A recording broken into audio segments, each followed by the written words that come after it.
Today we're making banana oat pops. Come on in, welcome to my home. Today is a really special day because we are making banana pops, and we're doing this really easy.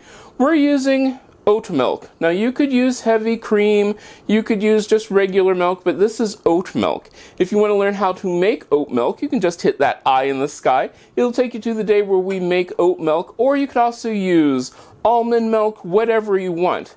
Now, how much you're going to use will depend upon your bananas, your day, everything. I have about 3 bananas here, and I'm going to drop them in pretty much whole. Then I'm going to take about a cup of oat milk and start pulsing this.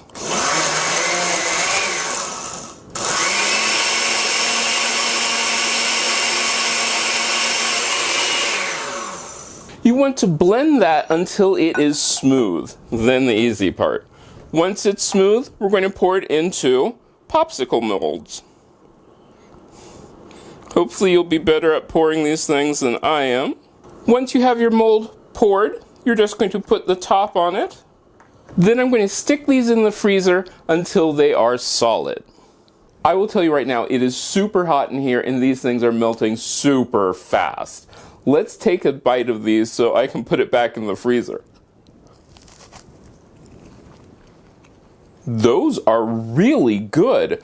I mean, we're talking, it's creamy, it's banana. This is super, super good.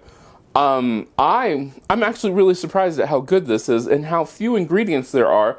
It's so sweet and so wonderful. You can make this in no time. I mean, literally, oat milk and bananas. What more could you ask for? If you make this, let me know. You can get a hold of me on most social media at cmcolemanhome. If you like this video, give it a thumbs up. You can share it. Don't forget to subscribe and check out the other videos on this channel. I love making these videos for you, and I hope I get to see you again next time.